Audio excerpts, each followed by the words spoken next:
the Aunty and Brain Tumours talk show on podcast. My name is Sarah. I was diagnosed with right frontal lobe oligodendroglioma in 2018.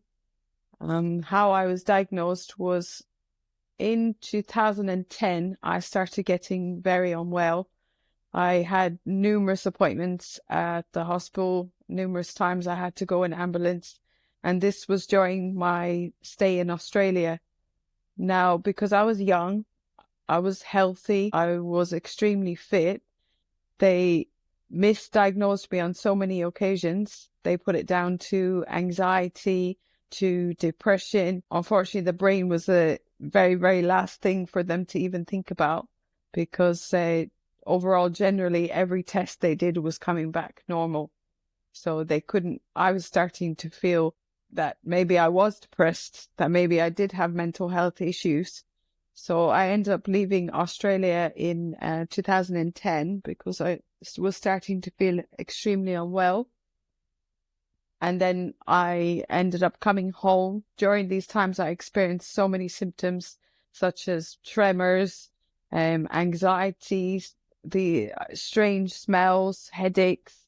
There was numerous physical symptoms and mental that I was experiencing, but I had no idea that it was related to cancer. I knew something was seriously wrong with me, and I was frustrated because nobody was listening. Everyone was telling me I had mental health issues. So it was so stressful to feel that nobody was listening.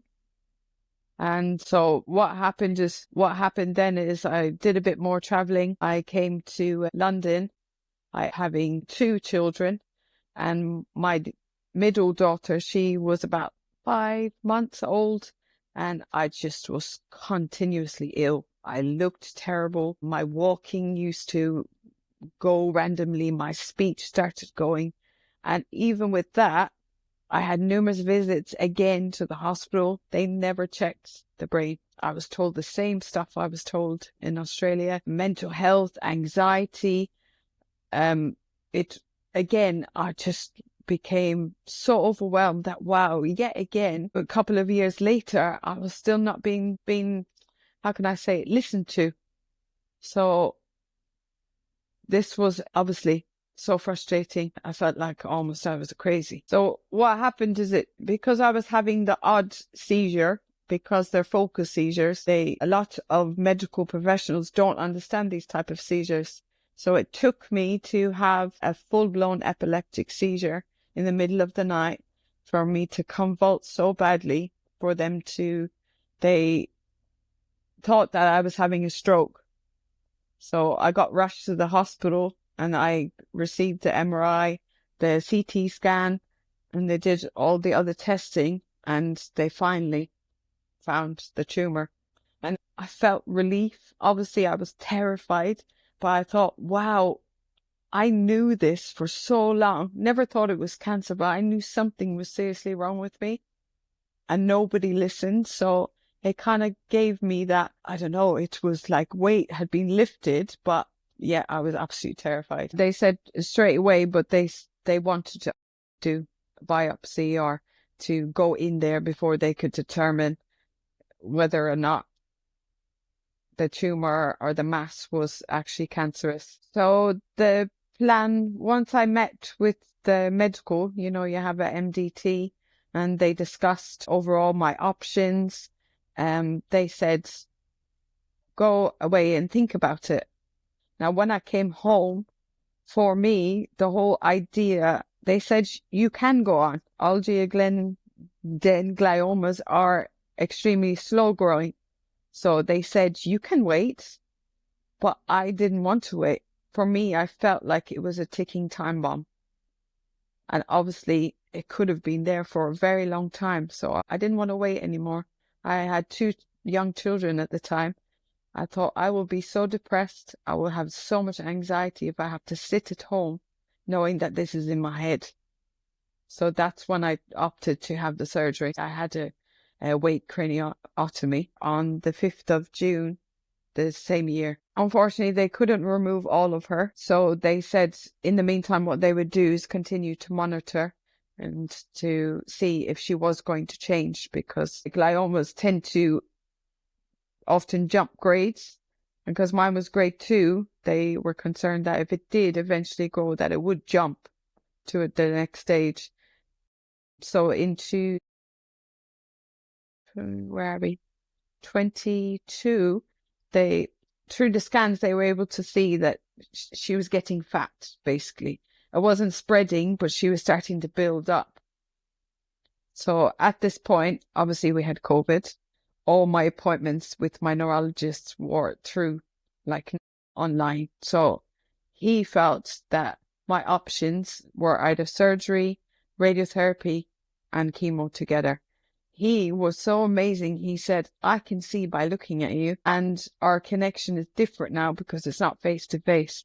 You're not in a good space to go in and have surgery and to be able to communicate, because obviously I had a weight craniotomy. So he was scared that I wouldn't be able to handle that as strong as I did the first time. My other option was to follow the route of radio and chemotherapy. I found radiotherapy so much easier, which I've spoken to a lot of people. They say the same thing. Chemotherapy, it takes over you. It takes over every aspect from mental to physical. It just consumes every bit of you. And obviously it's scary.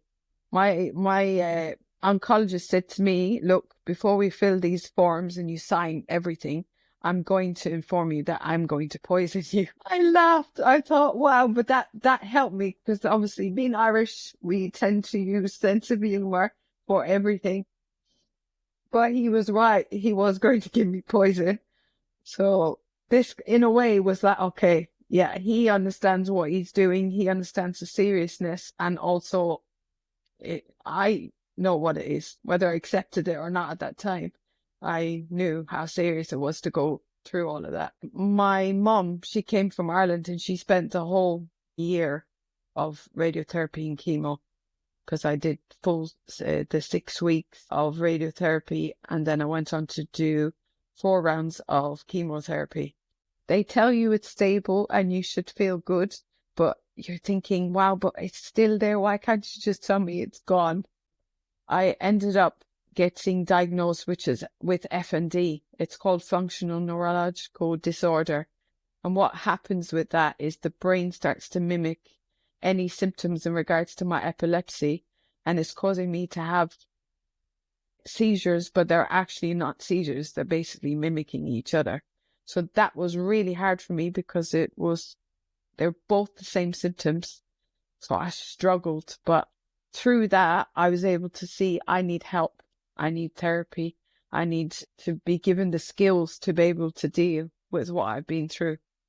And I suppose to be able to accept how serious it was. I think I tended to not make a joke out of it, but that was my way of coping, was to take the seriousness out of it.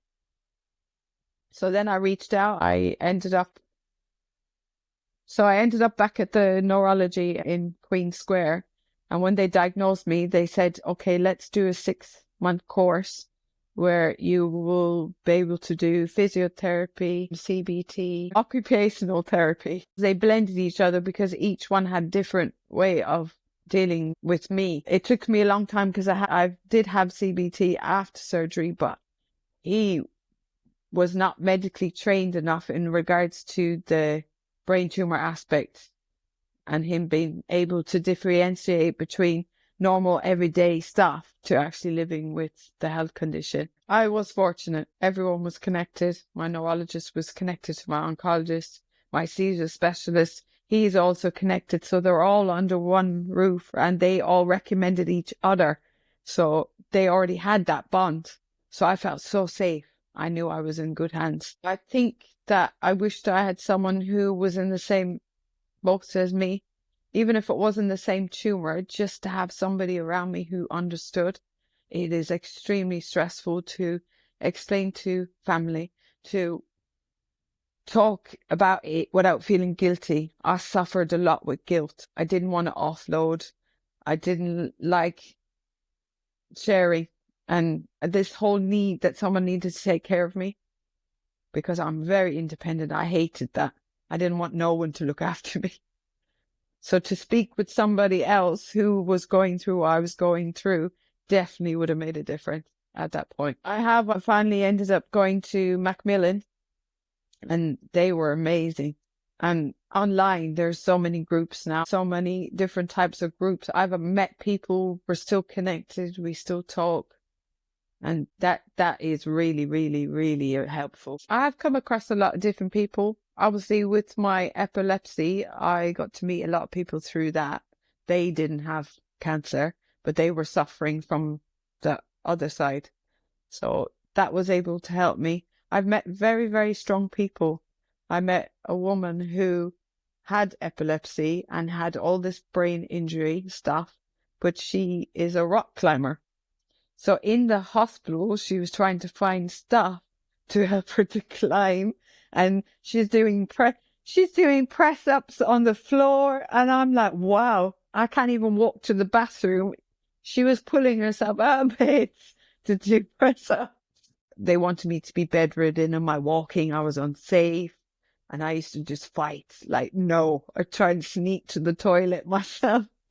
It was things like this. Yeah, I was very entertaining to other nurses and doctors.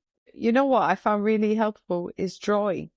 I'm not a big drawer, but when I went to Macmillan, they gave me a list of different types of therapies I could do. And one of them was art therapy. Now, I was so reluctant because I thought, I'm not going in drawing pictures and someone's going to judge me. So I ended up doing it, and I found that so amazing. When I was drawing, she was generally talking with me, but through my pictures, at the end of the 6 weeks, we examined my pictures, and it was amazing to see how connected their pictures were to me without me realizing. I'm very grateful for all the team that have taken care of me and still continuing to take care of me, my family, the support network, and even with my sister, our relationship became quite weakened because she couldn't cope with my diagnosis. So our relationship became very strained because of it. Over time, when she saw how I was healing and how I was taking on all the therapeutic side, it strengthened our bond. She was able to feed off of my strength. My kids have been amazing. They've done so well. I don't know how they did it because they're young. My youngest, he's 5. And I even had my youngest after I was diagnosed. So a year after surgery, I got pregnant. And 1 year later, in the same month, I gave birth to my son. He was a distraction. I was more focused on growing him. Obviously, I was taking strong epileptic medication as well. So I was consumed with that worry as well. But it was all my focus, went to him. So it wasn't until after I had him, I was able to see, okay, now I need to take time for me. I need to try and heal. Obviously, then I went on to have chemo and radiotherapy, so I had to do the next stage. I had that time to focus on me. It was quite hard to obviously be growing a baby when I had my head literally just not long opened, and I was trying to heal with that. I did explain bits to them more on a childlike level. I actually compared my tumour to a football. So they started going to school and telling them, Mommy's got a ball growing in her head. So that was their way of making it just a little bit more lighthearted because they're young. They can't comprehend that. But they've been amazing. Even with my epilepsy, they know what to do. My son will wait outside when the ambulance crew come. He'll come in and he'll be like, oh, you need to do this and this and this. So they've been trained well. I know you do feel guilty. As a mom, you will forever feel guilty because a lot of my time I was consumed with my health. It always has been. But now, because I'm in a better place, I'm able to do stuff with them. This is the Aunty and Brain Tumours talk show. It's a show full of informative chat and inspirational messages. The Aunty and Brain Tumours talk show on podcast.